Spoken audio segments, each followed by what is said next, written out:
دین میں مذہبی پیشوائیت کا وجود ہی نہیں ہوتا.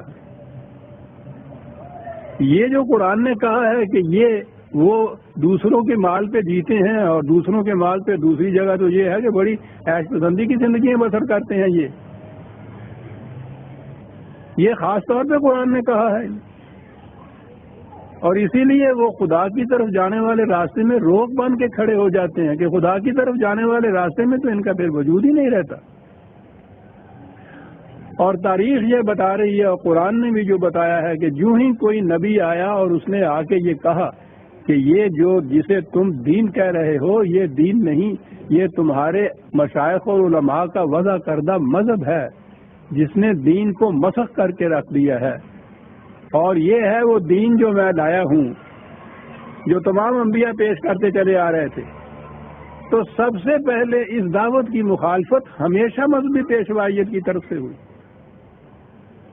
اور ان کی دلیل بیشتر مقامات پر قرآن میں یہ چیز دی ہوئی ہے. ہر نبی کی دعوت کی مخالفت اس طبقے کی طرف سے ہوئی، اور دلیل ان کی یہ تھی کہ ہم اپنے اسلاف کے راستے پہ چلتے آ رہے ہیں اور وہ ٹھیک جانتے تھے کہ دین کیا ہوتا ہے، اس لیے ہم اس راستے کو چھوڑ کے کسی نئے راستے کو اختیار کرنے کے لیے تیار نہیں ہیں. سب سے بڑی مخالفت ان کی طرف سے ہوئی. خود نبی اکرم صلی اللہ علیہ وسلم کی دعوت ٹھیک ہے قریش نے مخالفت کی تھی، وہ قابل فہم ہے ان کی مخالفت جو تھی، اور وہ بات واضح کرتے تھے. قریش نے جو مقام حاصل کیا ہوا تھا، پہلی چیز یہ نسل پرستی کی بنا پر وہ تمام قبائل میں ان کا قبیلہ سب سے زیادہ معزز سمجھا جاتا تھا.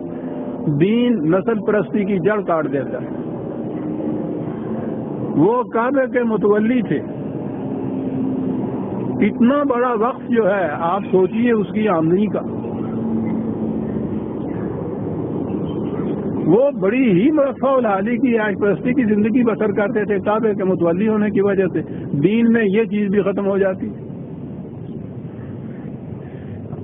کعبے کے متولی ہونے کی جہت سے قبائل اپنے ہی نہیں بلکہ گرد و پیش کی سلطنتیں بھی ان کا بڑا احترام کرتی تھی، اور اس سے ان کو بڑے مفاد حاصل تھے. قرآن نے یہ بتایا ہے کہ اس کعبے کی طرف جو تم نسبت اپنی کرتے ہو، اس سے دوسرے لوگوں کے تو قافلے دن دہاڑے لوٹے جاتے ہیں اور تم سردی گرمی اپنے قافلوں کو میں سفر کرتے رہتے ہو، کوئی آنکھ اٹھا کے نہیں دیکھتا تمہاری طرف.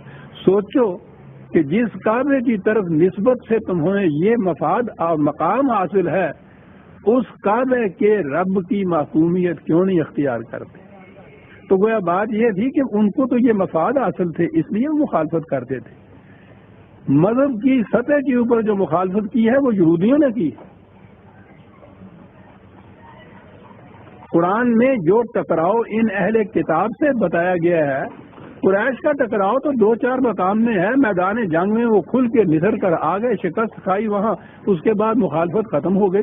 لیکن یہ لوگ تھے کہ یہ انہوں نے جینے ہی نہیں دیا، آرام سے بیٹھنے نہیں دیا، تاکہ ان کو نکالنا پڑا، پہلے مدینے سے، پھر خیبر سے، پھر پورے جزیرۃ العرب سے. اور ہر نبی کے ساتھ یہ ہوتا رہا. حضور کے بعد کوئی اور نبی تو آنا نہیں تھا، نہ وہ آیا ہے، لیکن حضور کا دیا ہوا جو دین ہے خدا کا، وہ تو محفوظ شکل میں امت کے پاس چلا آ رہا ہے. اس کے بعد یہ جو مذہبی پیشوائیت ہے وہ قرآن کے راستے میں حائل ہوتی ہے کہ اس طرف نہ کوئی آنے پائے، اور وہی انسانوں کا وضع کردہ جو مذہب ہے اسی کو دین بنا کے شریعت خداوندی کہہ کے وہ نافذ کرتے ہیں. اور اگر کوئی شخص خدا کی طرف یعنی خدا کی کتاب کی طرف دعوت دیتا ہے تو سب سے بڑی مخالفت ان کی طرف سے ہوتی ہے. یہ ہیں جو خدا کی طرف جانے والے راستے میں روک بن کر کھڑے ہوتے ہیں.